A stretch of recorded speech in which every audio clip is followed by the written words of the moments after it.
कभी कभी लोग कहते हैं यार तुम पुकारते हो वो मदद कैसे करते हैं। याद रखना अल्लाह का वली जो भी मदद करता है वो रूहानी तौर पर हमारी मदद करता है। कैसे मदद करता है? रूहानी तौर पर। और रूह के लिए शेख अब्दुल हक मुहद्दिस दहलवी ने लिखा है कि दूर और यकसा एक ही है। उनके लिए दूर नजदीक की कोई हैसियत नहीं है, रूहानियत के लिए कुछ हैसियत नहीं है। बल्कि आपको बताऊं, हम और आप अभी मौलाना बावजू रहने की फजीलत बयान कर रहे थे।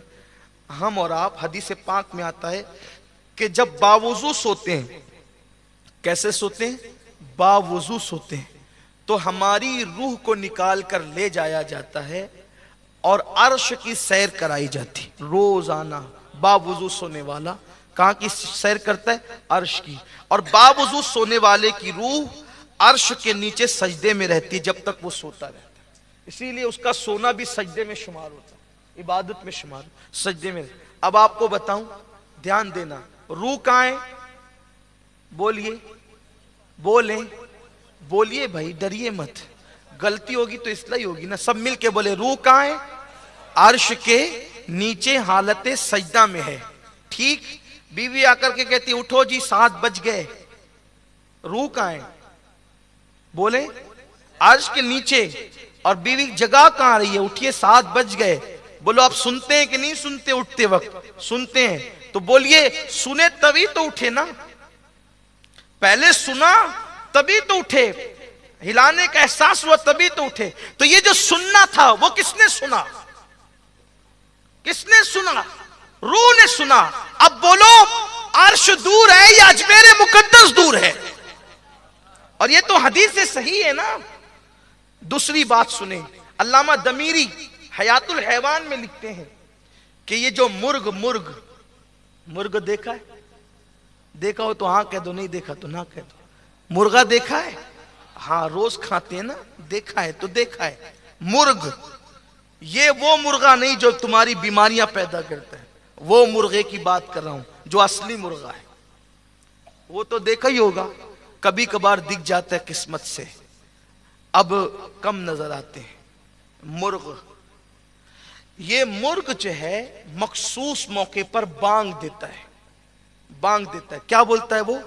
कुकड़ुक बोलता है ना। ऐसे ही लोग समझते हैं, लेकिन हदीस पाक में आता है वो कुकड़ुक नहीं बोलता है, वो कुरान की आयत पढ़ता है। अल्लामा दमीरी हदीस में लिखते हैं, आयत वो ये पढ़ता है, वो कहता है आयत करीमा यूं पढ़ते हुए वो कहता है क़ूमू लिल्लाहि क़ानितीन। क्या कहता है वो? क़ूमू लिल्लाहि क़ानितीन, क़ूमू लिल्लाह। अब आप समझे, देखिए उसकी बांग अभी आपके समझ में आएगी। क़ूमू लिल्लाहि क़ानितीन, क़ूमू लिल्लाहि क़ानितीन, क़ूमू लिल्लाहि क़ानितीन। क्या मतलब? उठो अदब के साथ अल्लाह की इबादत के लिए खड़े हो जाओ। उठो अल्लाह की इबादत के लिए अदब के साथ खड़े हो जाओ। उठो अल्लाह की इबादत के लिए अदब के साथ खड़े हो जाओ। तो वो कहता है ना क़ूमू लिल्लाहि क़ानितीन, तो हमको लगता है कि वो कुकड़ुकू कर रहा है। कुकड़ुकू नहीं कहता, वो आयत पढ़ता है क़ूमू लिल्लाहि क़ानितीन। इसीलिए अल्लाह के रसूल ने फरमाया सल्लल्लाहु अलैहि वसल्लम, जब मुर्गे की बांग की आवाज सुनो तो उस वक्त तो दुआ किया करो, क्योंकि उसकी आवाज सुनकर जो दुआ की जाती है अल्लाह उन सारी दुआओं को फौरन कबूल फरमा लेता है। मुर्ग की बांग सुनकर के जो दुआ की जाए उसकी उस वक्त की दुआ कबूल होती है। तो क़ूमू लिल्लाहि क़ानितीन वो क्यों कहता है? वो मुर्गा क्यों कहता है? वो मुर्गा जो कचरे पे चल रहा है, वो मुर्गा जो गलियों में दाना चुग रहा है, वो मुर्गा जो 1500 में मिल जाता है, वो क़ूमू लिल्लाहि क़ानितीन क्यों कहता है? और बड़ी बात ये वो कहता है तो उस वक्त उसकी आवाज जो निकलती है उस वक्त मोमिनों की दुआ कबूल होती है। वजह क्या है? अल्लाह के सलाम की हदीस पाक है, अर्श के नीचे एक फरिश्ता है। फरिश्ता, उसकी शक्ल मुर्गे जैसी है। अर्श के नीचे एक फरिश्ता है, उसकी शक्ल मुर्गे जैसी है। और ये अर्श कहाँ है? 7वें आसमान के भी ऊपर है, तो उसकी शक्ल मुर्गे जैसी है। तो जब इबादत का वक्त होता है तो वो फरिश्ता जो अर्श के नीचे है और उसकी शक्ल मुर्गे जैसी है, तो वो फरिश्ता कहता है क़ूमू लिल्लाहि क़ानितीन, क़ूमू कानितीन, तो अर्श के नीचे वो फरिश्ता क़ूमू लिल्लाहि कानितीन की आवाज लगाता है, तो उसकी आवाज को जमीन पे चलने वाले हमारे ये मुर्गे लोग सुनकर उसकी आवाज में आवाज मिलाकर कहते हैं क़ूमू लिल्लाहि कानितीन, क़ूमू लिल्लाहि कानितीन। नादान, तूने तौहीद को क्या समझा?